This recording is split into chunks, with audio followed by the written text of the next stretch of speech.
إن الحمد لله نحمده ونستعينه ونستغفره ونؤمن به ونتوكل عليه ونعوذ بالله من شرورنا وأنفسنا ومن سيئات أعمالنا من يهد الله فلا مضل له ومن يضلل فلا هادي له وأشهد أن لا إله إلا الله وأشهد أن محمدا عبده ورسوله أما بعد فيا عباد الله أوصي نفسي وأوصيكم بتقوى الله عز وجل. قال الله تبارك في القرآن المجيد أعوذ بالله من الشيطان الرجيم ألف لام ميم ذلك الكتاب لا ريب فيه هدى للمتقين. I wanted to start off this khutbah by, and a lot of my students, this will be no surprise, but I wanted to start off by relaying a story to you. During Umar radiallahu anhu's Khalifa, he had a governor that was working under him. His name was Saeed bin Amir. And even though he was a great governor, the people that were under his rule came to Umar radiallahu anhu one day and said, Ya Umar, Ya Amir al-Mu'mineen, this governor that you have that works under you, we have 4 complaints about him. We have 4 complaints that makes no sense to us, and this needs to be addressed because it is affecting how our affairs are being carried out in the ummah. So Umar radiallahu anhu, being the just ruler that he was, says, all right, go ahead, address these issues. They said, issue number 1, whenever we go to him at night, we may have some sort of problem, and we need his help. He's not there. He doesn't answer us. We knock on his door. He doesn't answer us. Second issue. Some days he comes into his office, and he comes in late, and we're waiting for him. Third issue. He says there's some days he doesn't even show up. He doesn't even show up. And then they said, and it's really weird, this one thing that happens. The 4th issue, and this is a big issue, sometimes we'll be in the middle of because one of the job descriptions of the governors back then was they would have to be judges sometimes.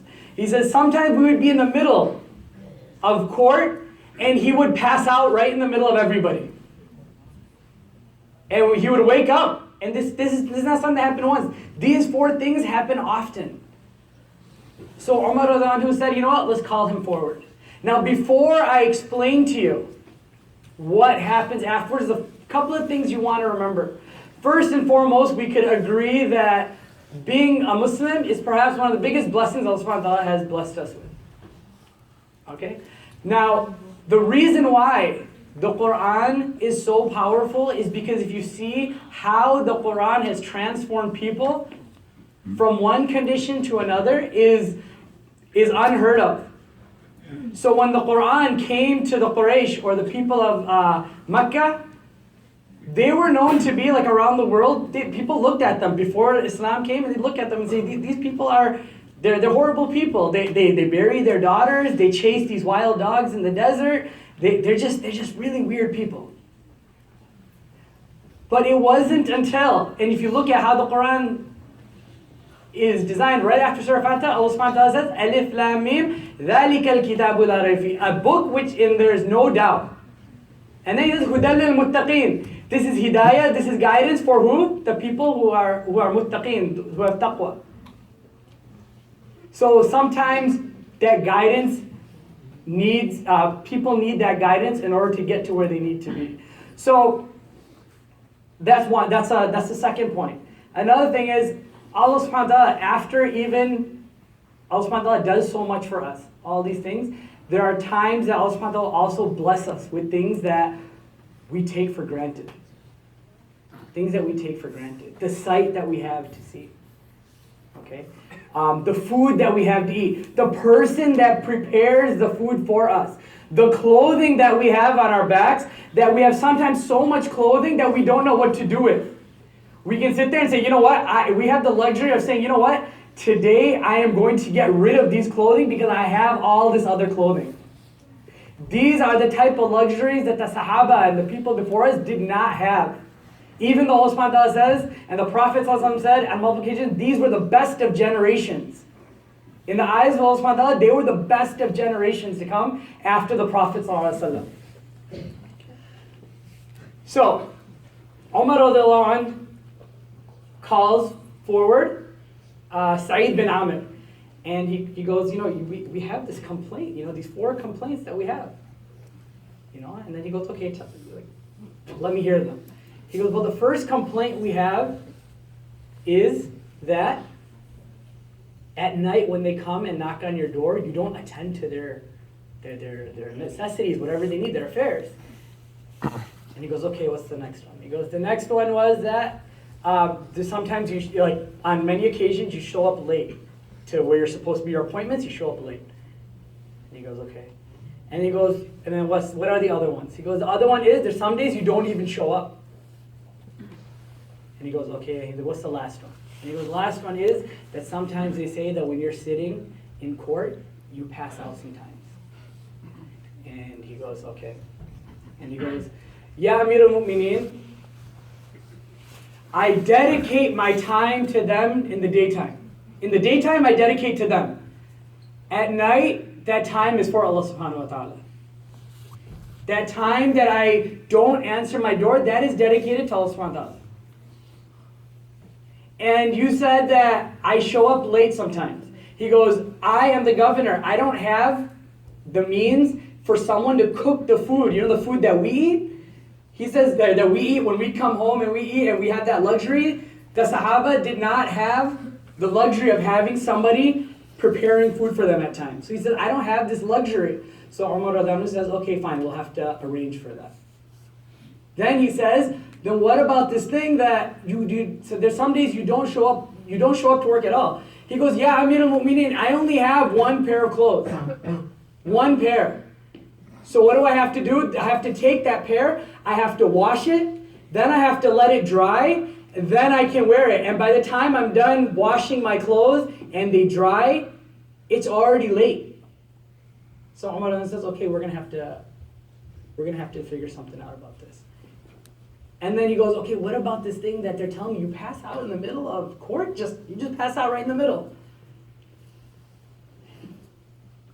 And he says, there was a time before I became Muslim. There was a Sahaba by the name of Qubayb al-Ansari. And when he was being tortured by the mushrikeen of Mecca. This is before the Muslims had any power to do anything. He said he was being tortured by the mushrikeen of Mecca, and I stood there and did nothing about it. And I thought to myself, this is before he became Muslim even. And he said, and I think to myself, on Yawm al-Qiyamah, what am I going to tell Allah subhanahu wa ta'ala? That I saw all of this happen, and I didn't do anything about it. I didn't do anything about it. I saw it and let it happen. Now remember, this is before he even became Muslim. But the idea of things like this happening to them, and they witnessed it, completely changed their hearts. And that is why when I said, ذَلِكَ الْكِتَابُ لَا رَيْبَ فِيهِ هُدًى لِلْمُتَّقِينَ, when the Quran is truly implemented, and it is read by the people who have taqwa, you will see a completely different impact that it will have on people. Completely different. But you know what? That impact or that change cannot happen unless you give it a chance. So why am I telling you this? Why am I talking about this? Is because every single day that we're alive, Allah subhanahu wa ta'ala is giving us another chance to change what we did wrong. Whatever we did wrong in the past, forget about it. You can't change it. But what comes next is what we can change. And that's not something I can have you change. And remember, this is a reminder for me. Yes, we all have our difficulties. We all have our challenges. We all have things that we wish we can do better, but sometimes it becomes difficult.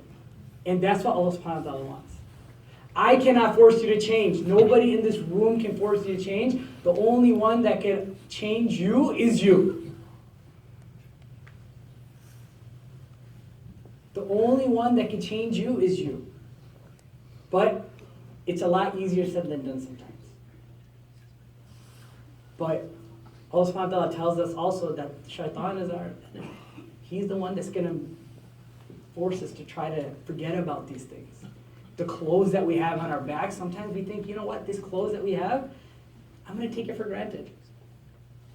The food that we have on our table, that we can open up our refrigerators and eat at any time, I'm going to take that for granted. When we turn on the TV and we see what's happening in Syria and Palestine and everywhere in the world, we just want to change the channel.